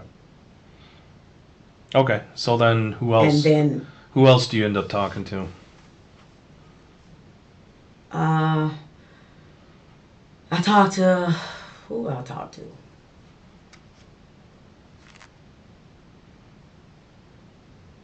These Dalmans. I talked to quite a few of the Dalmans because they were calling me. Okay. Once they found out Steve died, they were calling me kind of. And what date is this that all these people found out Steve was deceased? Probably Any like idea? the 23rd, 24th. Whenever I got back. When you got back? Yeah, whenever I Okay. got back. Did so there was a report of some kind of like transaction that I guess Jill was trying to do with Merrill Lynch, or what was that about? Do you know? Yeah, she was trying to pay the bills. Okay. So tell me about that. What you mean? Tell you about it? Well, I wasn't there. Oh, I And wasn't clearly you either. know what I'm talking about. Yeah, because So- you said Merrill Lynch. Okay. But- so tell me about Merrill Lynch. Who called Merrill Lynch? She called Merrill Lynch From whose phone? from my phone. Okay. So you were there. Yeah, During but the I phone. wasn't. I try to Okay. like when they doing business. I try not to be in the same room. You seem to be in some business though. I mean, I'm in some business, but I don't be just if they're standing giving there. you a house that's worth Yeah. $430,000, I mean, you're in their business. You know what's going on. I mean, I know power of attorney, right? You're pretty much what's happening, Yeah. but not a. they sometimes gifted I do you give them power of privacy. attorney. They gave you a house. I mean, you're in their business, right? Yeah, I guess Okay. if you look at it that way, yeah. So, what was the call? Like, you were present for the call to Merrill Lynch? Is that correct, or no? No, I wasn't in the room. Okay, so I told her Jill she- called on her own. Jill called her. No, I called. She asked me. She said, "Well, how we gonna pay the bills?" I mean, we was having conversations. Like, what are we gonna do? How we gonna do this? What are we gonna do that? I said, "Well, the only thing I know is you're gonna have to call the bank, and you're gonna have to see if they're gonna pay the bills." I think she asked them to pay the bills.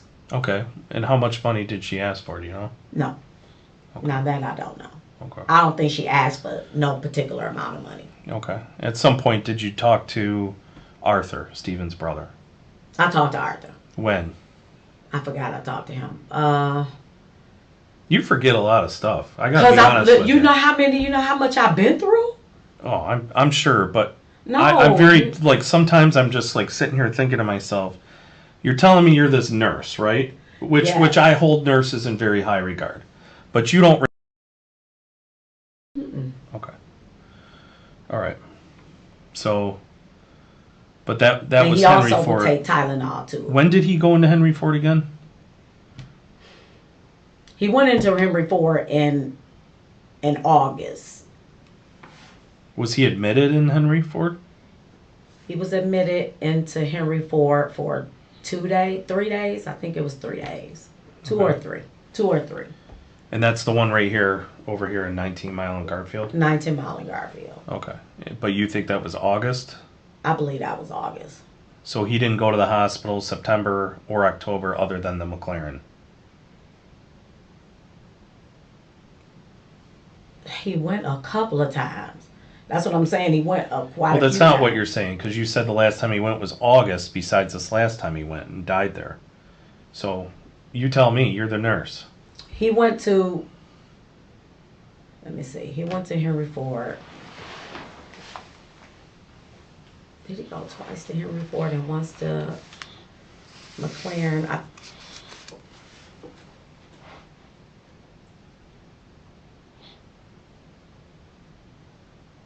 Once to Henry Ford. I think he went once to Henry Ford, which I think believed was in August. And so he would have went to McLaren twice. Once for a fall. No, wait a minute.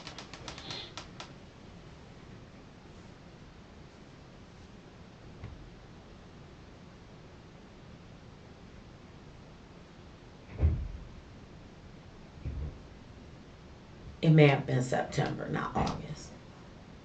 The ambulance came, but they didn't take him. He wouldn't go. Okay. So they came out quite a few times though, because he was falling outside. The detective's tone sharpens noticeably here, directly challenging her competence as a nurse when her hospital timeline doesn't add up.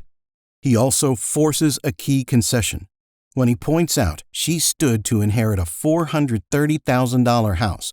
Polk finally admits she was in their business, despite repeatedly claiming distance from financial matters. Her memory conveniently fails on specifics involving money and family contacts, while details benefiting her narrative remain sharp and intact. Was falling outside. Okay. Okay, but you don't remember when he went to Exact the dates. hospital? I can't remember the exact dates. Okay. Cause But you know for sure, though, when we talk about exact dates, you know for sure, though, you left to go to Thailand on October 19th. yeah, that was October. And that's for sure. You know that 100%. Yeah. And you know 100% that power of attorney you were talking about, that was signed on that same day he went to the hospital for the stroke. That I can remember. Yeah. Okay. And you know that 100% to be true. That I'm thinking. Yeah. I don't. Yeah. So the same day he signs that paperwork, a few hours later he has a stroke. Is that correct? Yeah. Okay. Now that was the same day. And that's, yeah, you're saying that's the same day. Yeah, but that's you're the saying same that's on, The 19th, right? Yeah, 19th. and you're sure that's the 19th? The same day you left? Well, if I had my phone, I can kind of go in there and look, but I can't. So I can't give prominent dates, and I can't even look to see what I'm doing. Okay, but you do remember prominent times, like that something takes place. So if Steve gets transported to the hospital, that would be for a stroke, right? When you had to do CPR and stuff on him, right?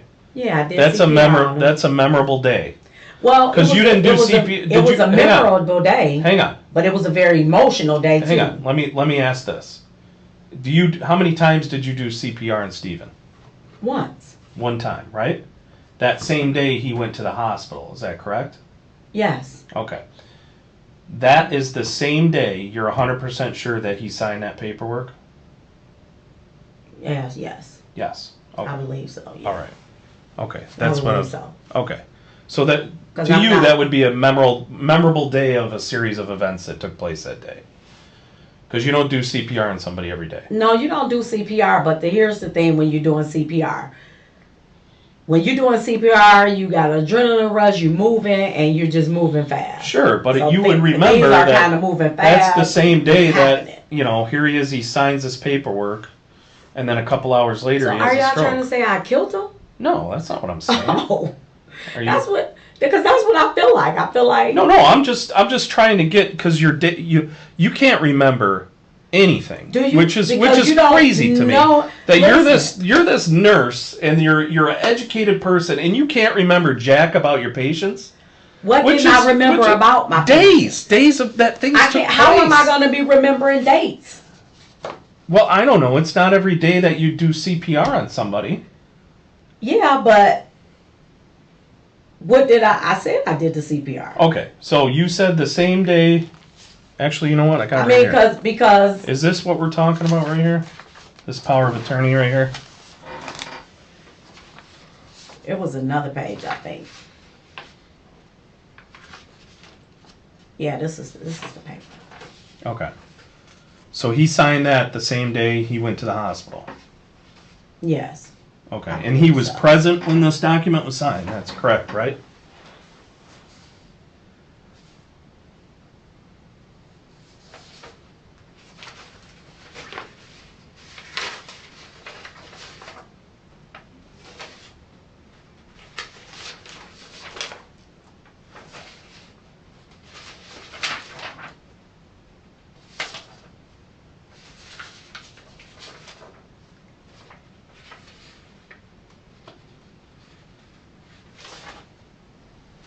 Yeah, say the 19th on here, right?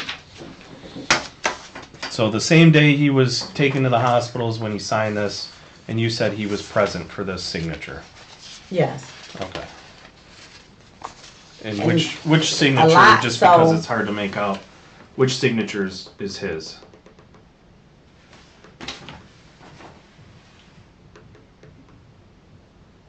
Well, that say Steve. So that's his signature? And that one is maybe somebody else? I would assume maybe Jill? I don't know. I wasn't there.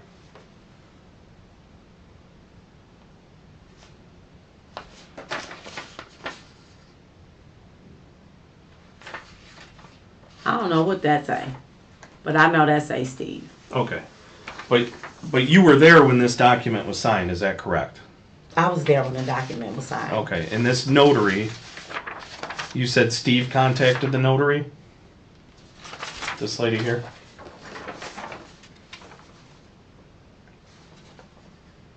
No, Steve didn't contact her. Steve contacted the other notary. Okay. So who contacted this notary? Who is this? It would be me. Okay, so you contacted her. Yeah.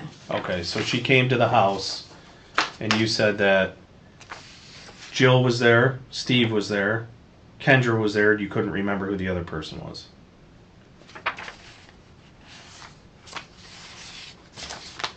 You said Larry, right? No, I said no, I didn't say Larry. I thought you said a Larry. I talked about Larry was being an employee. Oh, okay. All right. When we were at the house, I was saying who the people was at the house. Who's Antoine Winters? That's my husband. Okay.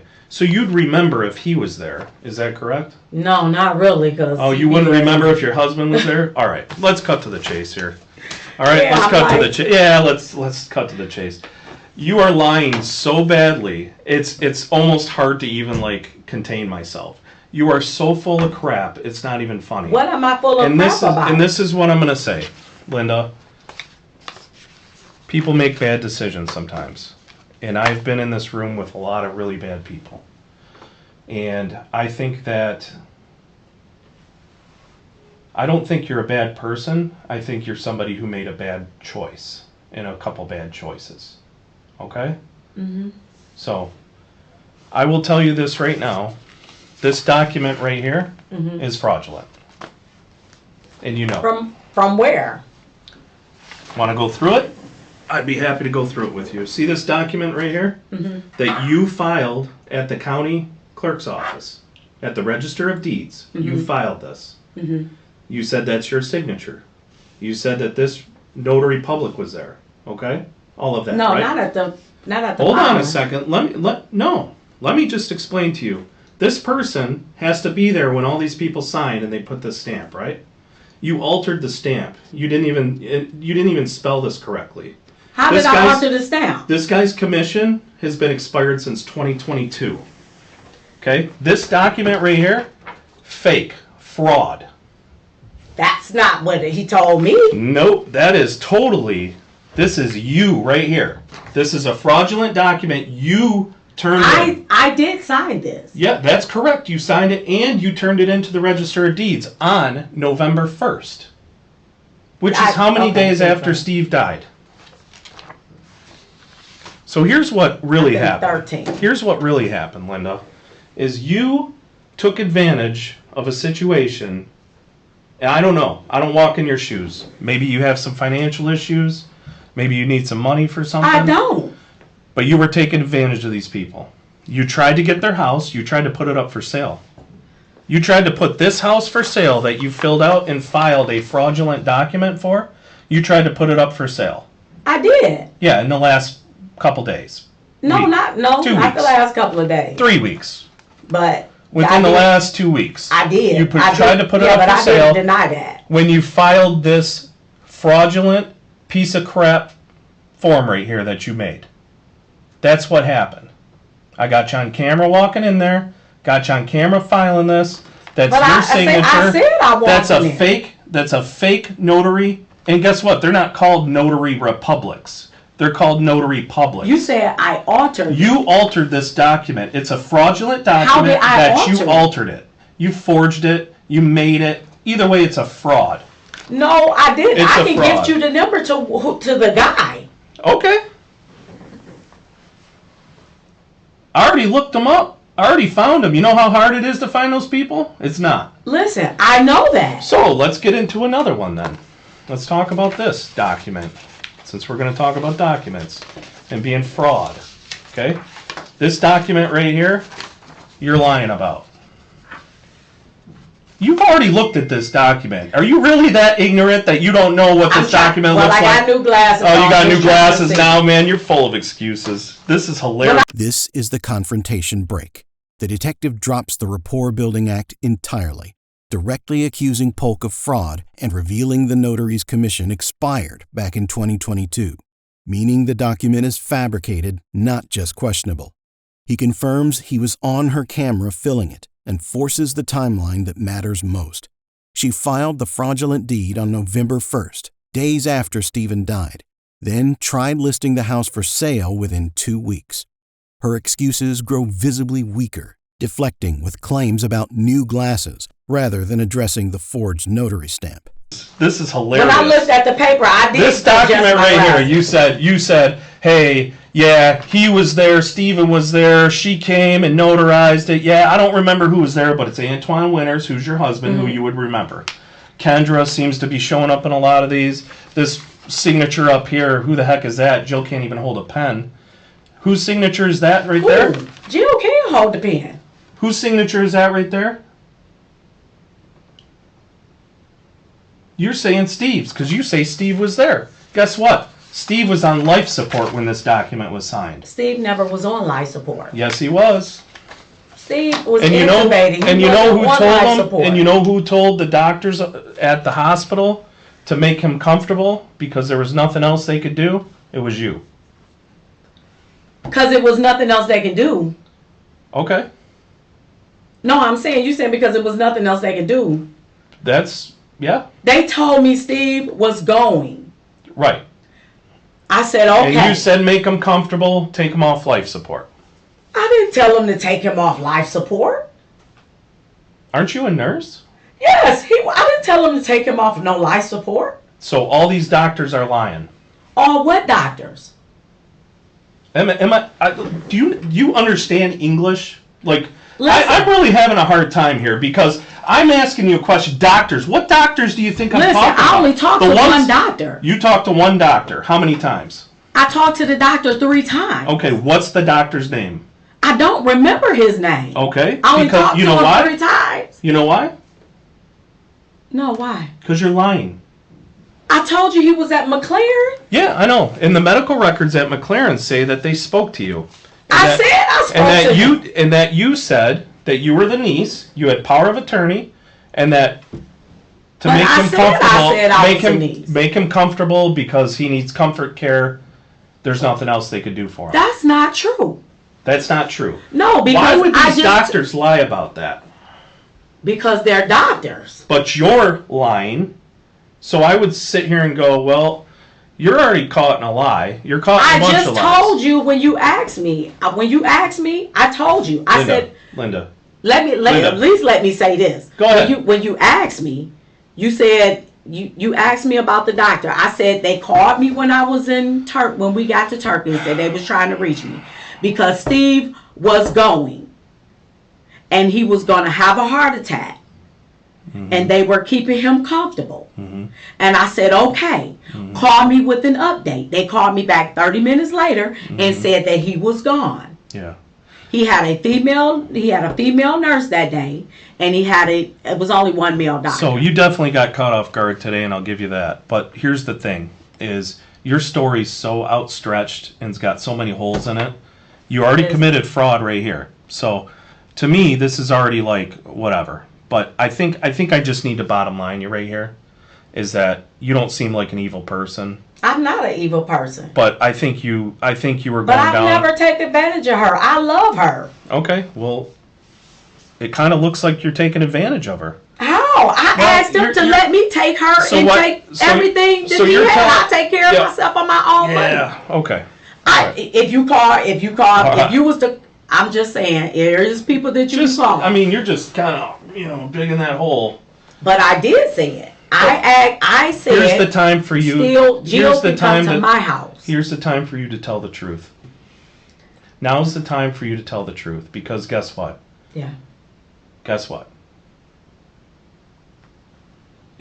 You're the only one that can right your path, because the path you were going down is not a good one. You're caught. You're caught. You know it. I know it. You are caught. Okay? But you're saying because I don't remember, but I don't remember. I can't remember everything. Okay.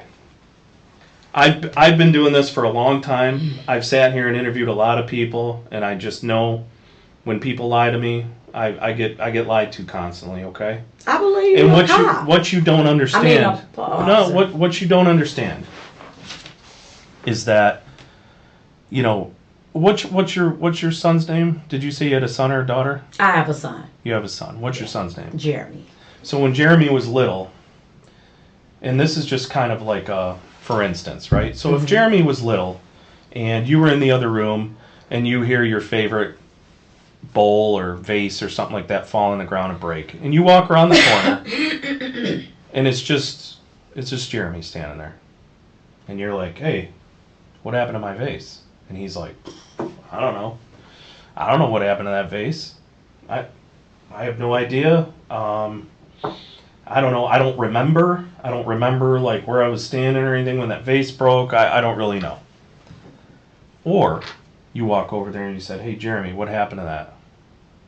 And he says, you know what, Mom? I made a mistake. I was playing with my ball. I knocked your vase over. I'm really sorry. I started to kind of lie to you, but you know what? I'm just going to tell you I broke the vase. Don't you think you'd be a little bit less mad at Jeremy for telling you the truth? Still mad the vase is broken. He's still going to have to get punishment for that vase being broken and him playing with his ball inside, but at least you would kind of know, right? Like, I'm glad he told me the truth at the end, right? Rather than ride this, because if he would have been riding that lie out, you'd have been more mad. Is that correct? Right? Yeah. I have kids. Same thing for me. No, I agree with you. This but situation, I actually thought y'all were bringing me down because you said this something situation, about killing Steve. This situation is no different. This situation is no different. And if you want to keep telling these lies, then it's just going to go down that road of this is going to go to a prosecutor, it's going to go to a judge, and somebody's going to be making decisions about you, what's going to happen to you for the rest of your life. Do you really want to ride this lie through there, or do you want to tell the truth? But I didn't do all of that. You didn't do all that. When you asked me about the register, I told you I took it down there. That's correct. And you said you signed this document, you said Steve was present, and this notary was present, and guess what? None of them were. So that notary said he wasn't there?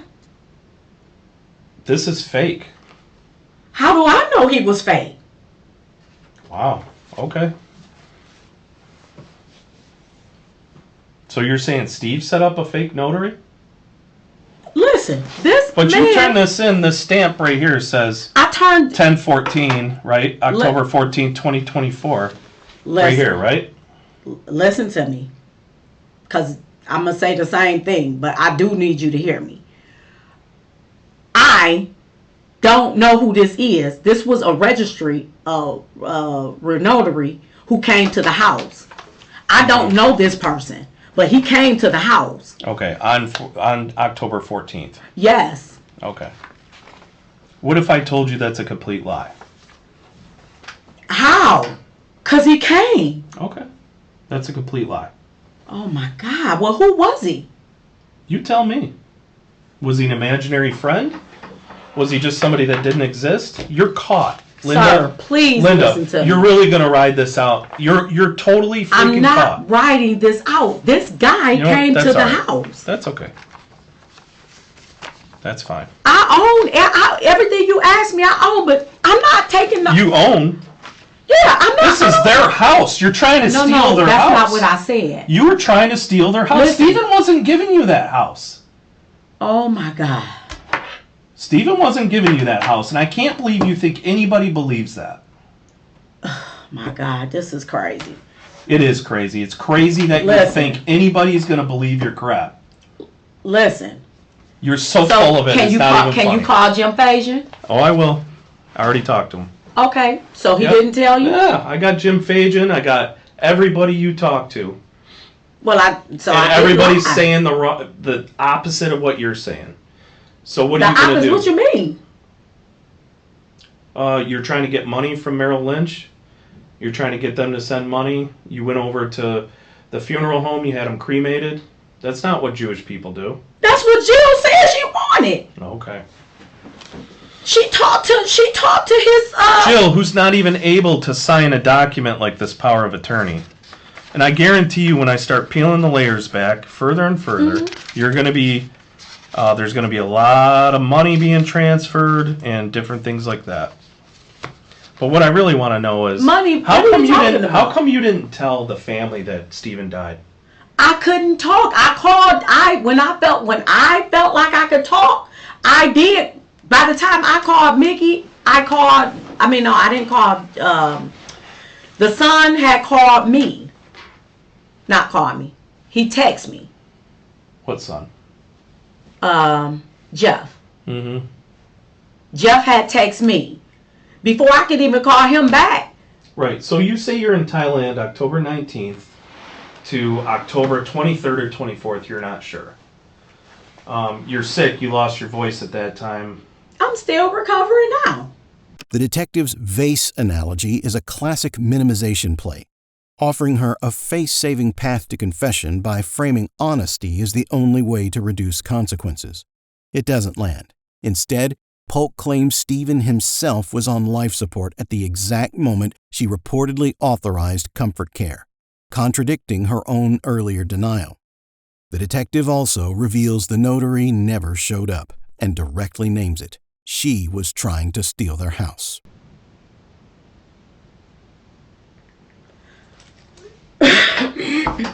So the other part of this is, so you're talking to these doctors though before you got sick, is that correct? Yeah, I talked to the doctor before I got sick. I got sick the day we went back. Not went back, but we left Turkey, went to Thailand. So then we went there, we scheduled to come back. On the way back was when we was in Turkey, was when I got sick. Because we had to stay in Turkey for 24 hours. Okay.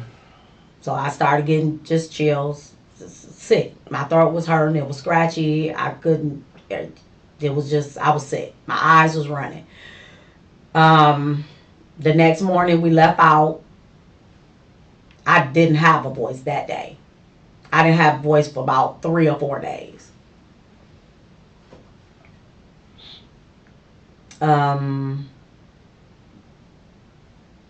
We took I think 11 or 10 and a half hour flight back to Michigan. Okay. From Turkey? We arrived, yeah, because it was from Istanbul, Turkey. Mm-hmm. So Turkey went from, It's more of like a 14-hour flight, really. Trying to think the last time I was over there. Yeah, something like that. I probably Yeah, it was. might be, right? Because I slept, because I was Yeah. taking cold medicine. Details are very fuzzy at times. I get that. Well, no, it's not so much that it's fuzzy, but I've been sick. Yeah. So you talk to the doctors, though, and you're saying that you talk to the doctors, and you would call Jill on Paulette's phone, and Jill would make these decisions, even though Jill signed over a power of attorney to Steven that you were witness to months ago. Yeah, but what And do then if that? you're What taking- do Steve and if you're Jill taking it- power of we attorney both got to do with me? we both know that Jill wasn't right of mind. We both know that, and you cannot deny that because you're a nurse. Did you talk to her? Yes. And she ain't in her right mind? No. And if you're sitting here telling me you didn't know Jill that, has you're confusion. so full of it. No, what I said Linda, you're was completely full of it. Jill has metabolic. Oh, metabolic. hang on. Let me get to the encephalopathy. best part. This document right here that you claim that Steven was present for when he signed it, he wasn't. No, he wasn't. Okay, thank you. But this Lie. Liar. Look, but this one, Liar. this one, That one? whoever this is, Yeah. he did come to the house. No, you fake this. This is fraud all day long. This You're person, getting charged with that one. listen, this person came to the house. This person right here made up that document. No, I did not. Okay. I don't even know Who'd you get the how to do document this. from? Because you didn't figure this out right. I didn't even read County it. of Wayne, State of Michigan, City of Detroit. I didn't even read it. Steven didn't do this document. Listen, I didn't even read the document. Okay, so now let's get back to this. You lied to me about this. Yes, Yes, you did. but I didn't lie about this one. Okay, well, this is a lie. This is fraud. It wasn't from me though. Okay, I but it didn't- was from you. No, Because I'm you saying signed it, no, and no. you turned it in, and in fact, this stamp up here, That's not what do I'm you want to saying. see that this is the best part? This stamp right here Yeah. that you had on this document, that's not a real stamp. Listen, The Register of Deeds contacted me and let me know that this is fraudulent. listen. This is a document you signed and you turned in. Is that correct? I signed this And you turned it in. and I turned this in, Okay, thank you. but I did not. This person came Okay, to the house. so earlier, let me just point something out to you, since I don't pay attention to detail. Earlier, when I asked you about a notary public, you said a notary republic. Yeah, I always call them Notary Republic. I know you do. You did right here, too, where it says notary republic. Because guess what? It's notary public. That's not even a, But that's what not does even that a got to real do with stamp. me? Because you altered this I document. thought you said it was a You real stamp. forged it. This ain't no real stamp. You said you talked to him. You know that this ain't no real So stamp. who did you talk to? This guy right here, his notary commission expired in 2022. You are caught. I'm And not. I, you know what? I can do- admire you. You know I what? admire you. I can do a polygraph. All I right. promise you. I'd love I for you didn't to do get it. on a polygraph. You know what's hilarious? You're gonna fail it so bad. Oh my goodness. It's not even funny. And all these doctors are lying to at the hospital. It was- I only talked to one doctor. Okay, you talked to one doctor, so that one doctor's lying. Lying about what? So this is Linda Polk, who is next to kin, Next to kin power of niece. attorney, Power of niece, attorney. Which I you're told not you a that. niece. You're not a niece. And But I Your- told you that. You didn't. and they that's not document. bad You out. realize they document your conversation. You know that, Yeah. right? Okay. Yeah. So it was your decision to make Steven comfortable. Isn't that correct? No, they told me Steve was being made comfortable at this time, and that he's probably going to go into respiratory distress. Mm-hmm. I mean, not respiratory distress, a heart attack, because he's metabolic acidosis. Isn't it true that you instructed them to make him comfortable? No, I told you from the beginning. They said they are making him comfortable. Why are you lying about this? About what? Why are you lying about this? About Steve being comfortable? No, Steve, first of all, you've been lying about Steve this whole time, saying the same day he signed this document, which wasn't the same day, and he wasn't present for that document. But then he goes to the hospital, you did CPR, and you saved him, he hopped up. Sounds like a really No, I didn't say he crazy hopped up. No. Lifetime movie. No, here I didn't that say you're he coming hopped up. with. What I said was he. Okay, you didn't say he hopped up. I No, agree with you. I said so he he did, came no. too, right? And then he just kept saying, Jim Fajan, Jim Fajan. Oh my! Well, where did What I is- get Jim Fajan from? Really? Yeah, I mean, you can't even keep it straight. I can't keep what straight. Your lies, because you're lying. So why did I So call you Jim already. Fajan? So look, let's just Did Jim Fajan tell you I This sent power- over the documentation? this power of attorney document right here. You already said you lied about. Is that correct, or is that not correct? No, I agree to this. Yeah, you lied. But this one, That one you're gonna say no. because he was there. You're gonna Now, do the what do- Shaggy defense here. It wasn't me. Oh my God!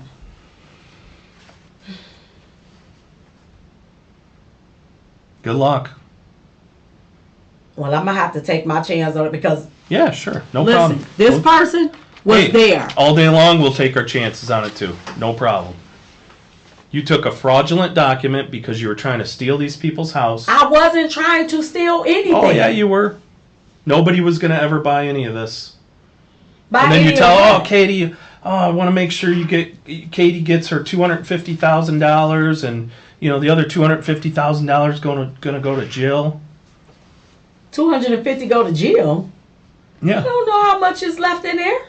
You seem to know that earlier in this conversation. No, I said it was about 600 and something, 680 to 700. maybe 700. Yep. And I said So what's 250 plus 250? Wait a minute, hold on. We're going to start doing math? Wait a minute. You remember how to do math, right? Listen. Hold on. Hold on. All right. Jim Fajan. Mm-hmm.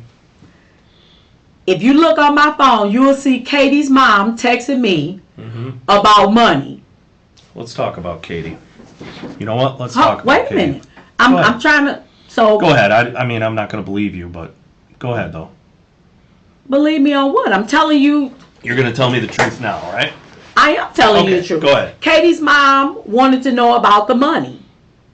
Jim Fajan. She wanted to know about the money. Heck yeah. Okay. All right. Jim Fajan asked me and said he wanted to make sure that Katie was taken care of. Mm-hmm. Oh, you don't believe me that to say that? No, go ahead. Oh, because he said her child, Steve's daughter, has special needs, which he said that Steve called him on the phone. Her own vocabulary betrays her. Polk repeatedly says notary republic instead of public, the exact same misphrasing stamped on the fabricated document. It's a linguistic fingerprint linking her directly to its creation. She also splits her story in two, conceding the power of attorney was fraudulent while stubbornly insisting the deed is legitimate. A selective confession strategy that lets her admit just enough to seem cooperative without accepting the larger theft. Okay. And talked about Katie, the money in the house. Okay. Now, you say you talked to him, then he would be able to tell you that. Okay. And if he don't, I don't know why, because that was the conversation that they wanted to know about the money. Because he wanted to make sure her daughter was taken care of. And I told him, yeah, he did. He said he was going to leave her $250,000. I said, so everything should be set. I faxed him over. I mean, not faxed. Not fax. It's not called fax.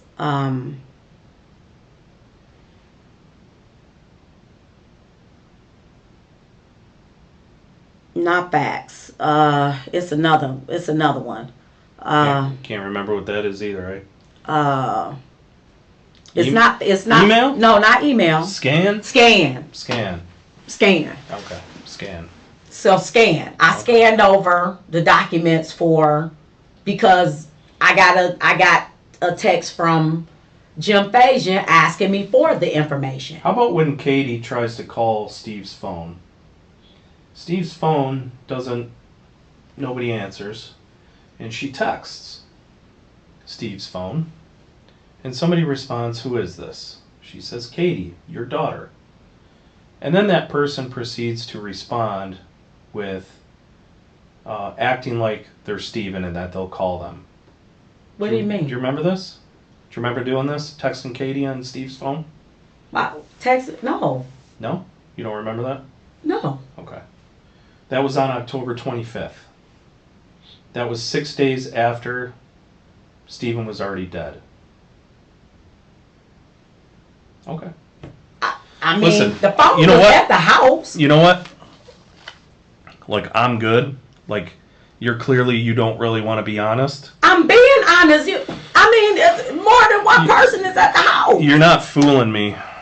Oh my God. You're not fooling me. You've already committed fraud here, and you've already committed fraud here. I didn't commit fraud. Yes, you did. And you were stealing from these people, I guarantee you. Stealing? Yep. And you made a decision that you had no right to make. What decision? You made a decision. You made medical decisions for Steven that you had no right to make. I talked to Jill. Really? Jill, who doesn't know that her sons are adults and they're 2 and 4 and she just went for a 2-mile walk? That Jill? Oh, Lord. Yeah, I know. You're caught. Again, I go back to it. You're caught. This document right here that you lied about. This is the document you were using at the funeral home. I did. I told you I took it to the funeral. Yeah, I know, and you already know it's a fake document because Steve was never present when this was signed. It was not a so fake who signed document. Steve's name for him? I can help you out with that. Do you want me to help you? But you already admitted to it. Yeah, that's you signed Steve's name right there. I already admitted to it. Okay. And you were making stuff. You had no right to make those decisions for Steve. Who was supposed to make them? Not you. I'm saying who? Tell me who was supposed to make them. Okay, when was the first person in Steven's family notified of Steven's death? When I found his number? Who was the first person that was notified? I only Steven's know death? one of Steve's And when? family members. And when? I believe it was on the... Let me see. 20... It had to be somewhere around the 25th, 6th. I can't say... 6, 7 days later. We don't really remember. No, So I didn't if say I somebody didn't know. dies, When I said... you act like, oh, I'm niece, I'm niece, this is my niece and all that. You act like, oh, that's my uncle. You act like all this, like you give a crap about this guy, but you're not going to call one of his family members after he dies. I did not have the number. We had to get the phone and try to get it to work. So it took you 7 days? Oh my God. Well, you got the phone. How about you look at it and you'll see what I'm saying? I will. Because the phone is cracked up. Yep. Okay. And if you look at his phone... You know what's cracked up too is your story. Your story cracked up. It sucks. Did you look at his phone? Hey, listen. You're the one who has to live with all this stuff. Did you look took at his advantage phone? of these people. You took advantage of these people. You were going to steal their house because you tried to do a quitclaim deed, and you tried to contact a realtor who thought to himself, this is really weird. Why would this person do this? This is the circumstances behind this are suspicious. And you file a fake document. You already admitted this is fake. You filed this fake document. It's not fake. Oh, no, you're right. You're right. This document, which is totally fake and fraudulent, which you're going to ride this. That's fine. No problem. The guy who was on there All good. was there. Yeah, I bet. You probably called him. You're probably like, hey, do me a favor. I'll pay you. I'll pay you a little extra. Right? Pay on what? I was taking care of Jill. Yeah, I bet. Out of your own wallet. So who was taking care of Jill? I have no idea who was taking care of Jill. Well, who was buying I know those? who was taking from Jill. I know who that is. How was I taking from Jill? Okay. You know what? We'll reserve. I bought Jill clothes. I'll tell you what. I don't have any more questions for you. Because quite frankly, I really don't feel like listening to this anymore. And if you think anybody's going to believe that, a jury or your peers or whoever, then go ahead, write it out. All good. This is all wrong. Okay. It is. It's all wrong. If you want to come clean, Linda, and just let me know what happened. You're roping other people into this too, right? I'm not roping nobody into nothing. Kendra, and then Kendra was there. Okay, and then your husband. He was there. Correct. So roping who? Okay, whatever. I'm not going to keep going around and around with you. But you're saying I'm roping somebody in there. I don't remember who was there. They weren't there. I don't remember. It was Kendra. Maybe Kendra was there. Who else was there? Only the guy I live with and am married to. You are such a liar. It is unbelievable how much you're a liar. You are caught red-handed. So if you'd like to tell me the truth, I'd be happy to hear it. You want to do a polygraph? We could set that up for you. No problem. I really do. Okay, perfect. I really do. Perfect. I do. Because I'm telling you. I'm going to give you my card. That guy came. You can call me, and I can set you up for that polygraph test. That's no problem at all. Well, can't you just set me up for it before I leave? No, we don't have somebody standing by to wait to talk to people on polygraph, so we'll make an appointment. I'm saying, that's what I was really saying. Can't I just make an appointment now? I'm here? No, because I don't hold his books. So you'll have to call me and we'll figure it out. That was the question that I was actually asking. Okay. Got anything else you want to say before you leave? You want to tell the truth? I just told you. But you lied, then you're saying you told me the truth. But so wait a minute, you told me to tell that? you the truth, and then when I tell you the truth, you tell me you don't believe me. Yeah, because there's holes in that. It's holes. Tell me where the holes are. I'm done. You done? You want to be done? I'm asking a question. You got holes all over the place. Because I can't You remember know the exact dates. I don't understand how you... I done been sick. I done had the flu. I done dealt with the police every day, 3 days a week, and taking care of Jill. Mm-hmm. And I was paying people to help take care of Jill. Yep. And you were going to get a $430,000 house all as a reward, eh? No, Plus that was whatever already... was left after the $250 and the $250. What was I going to do with that? I told them to take the money. I don't know what you were going to do with But it. I told them to take the money. You're living pretty large. I don't know. How am I living large? Okay. But hey, all good. Because I'm not broke. No, you're not. Did you file taxes for your income Yeah. of your business? Yeah. Okay. I don't have a business. Okay. I don't have a But business. you file income taxes for yourself? Yes. What you made? Okay. Do you use a tax person for that? Yes. I don't know how to do taxes. Who is that? You don't It's remember? the company. Yeah.